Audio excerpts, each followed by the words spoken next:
Hello বন্ধুরা, কেমন আছো সবাই? দেখো আমি আজ রান্না করছি লাল নোটের শাক।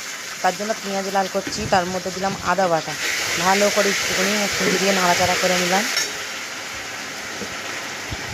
এবারে তার আগে নুন দিয়েছিলাম, এবারে গুঁড়ো লঙ্কা দিলাম, গুঁড়ো লঙ্কা দিয়ে এবারে হলুদ, তারপরে দেব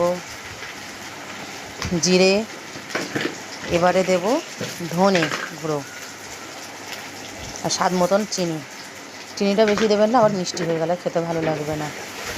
ভালো করে নাড়াচাড়া করছি,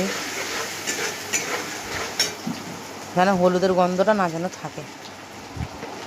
হলুদের গন্ধ থাকলে তরকারির মধ্যে খেতে ভালো লাগবে না। ভালো করে একটু মশলাটা কষে নেবেন। এবারে দিয়ে দেবো যে লাল নোটের শাক আর আলু ধুয়ে রেখেছিলাম, ধুয়ে চুপির মধ্যে জল ঝরতে দিয়েছিলাম।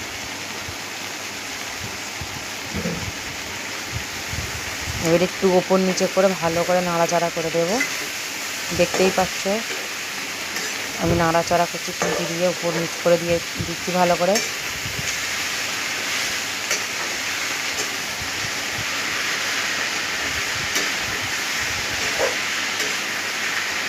দেখতেই পাচ্ছেন ভালো করে উপর নিচে করে দিচ্ছি। আমি কিন্তু এখনও জল দিইনি, জল দেবো না এখন।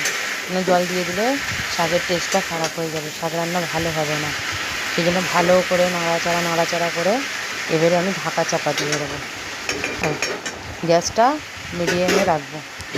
ফুল রাখলে নিচেই জলটা পুড়িয়ে যাবে, ভালোও লাগবে না। গ্যাসটা লো ফ্লেমে রেখে দেবেন। একটুখানি পরে আবার 5-10 মিনিট পরে দেখতেই পাচ্ছেন জল বার হয়ে গেছে শাকগুলো অনেক। এটাকে ভালো করে গ্যাসটা জোরে করে একটু ভালো করে নাড়াচাড়া করবেন। এবারে একটু অল্প করে জল দেবো, বেশি জল দেবো না, কেন বেশি জল দিলে শাকটা কেমন টাইপের হয়ে যাবে, খেতে টেস্টও লাগবে না।